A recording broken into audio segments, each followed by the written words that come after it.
My fellow Americans, I want to take this moment to call out Congress and mainly Speaker Nancy Pelosi.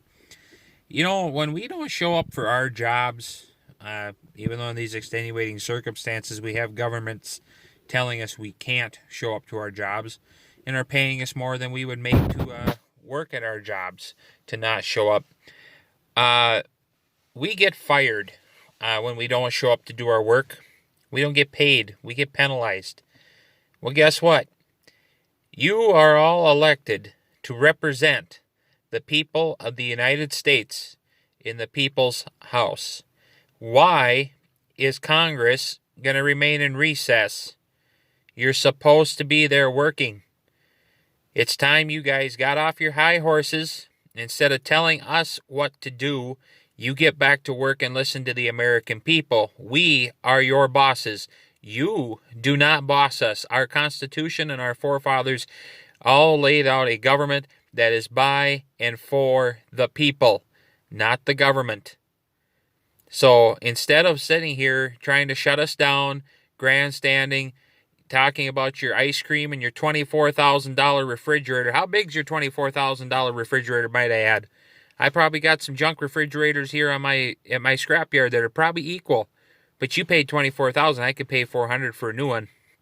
So I'd like to know how you have life so tough that you can afford $24,000 refrigerators and that on your salary. I mean, if you're not making that much.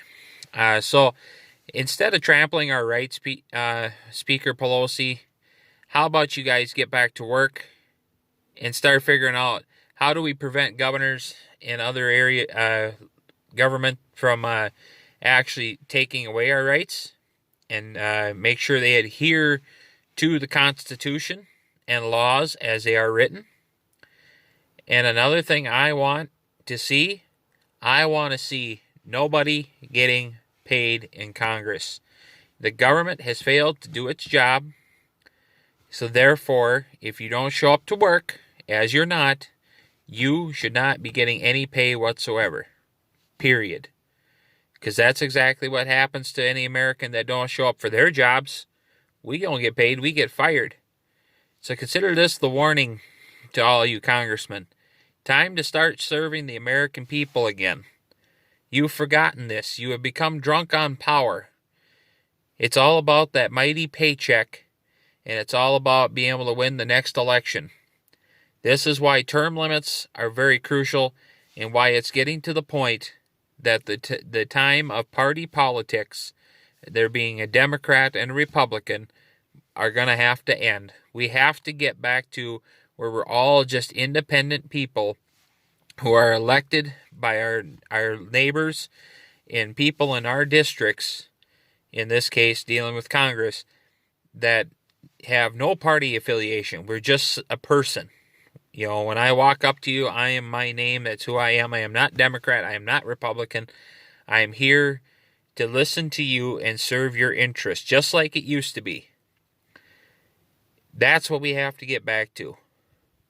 Because this party system politics is not working. All it has done is tore this country apart, and we have people now that have infiltrated, and this goes for both parties. There's some radical left and radical right, no doubt, but the two-party system has allowed for the infiltration of socialism and different ideologies that don't fit the way of the American life, of freedom, the Constitution, the laws that we follow. We cannot have parties that believe killing babies up until they can be born is right. We can't have parties sitting there thinking, well, we shouldn't be able to have this kind of gun. It's none of your business what kind of gun I have. That's our business. It's in the Constitution. The Second Amendment says the right to keep and bear arms shall not be infringed. Following the Constitution and the laws is what you swore to do as becoming congressmen and senators of the United States of America. And this, for this matter, any government position. It does not say that your ideologies overrule the Constitution or the laws. Because if that's the case, then this country is lost. And I, for one, for damn sure, am not going to lose my freedoms and my rights to people that think they know better than me. You don't. God has made us a free people. There's a reason why a country like the United States has survived a Revolutionary War, a Civil War, and 2 world wars, plus the Korean War, and still stands the test of time to defend and be the beacon of freedom around the world. Because we, the people, hold the power, not the government. That's how we prevent tyranny, is we, the people, hold the power. So if you want to keep your jobs in Congress, then you better get back to work now. Because we're your bosses, and we won't forget come November. If you don't show up to work, you're probably going to get your pink slips in that and termination letters come November. Everybody stay safe. God bless America.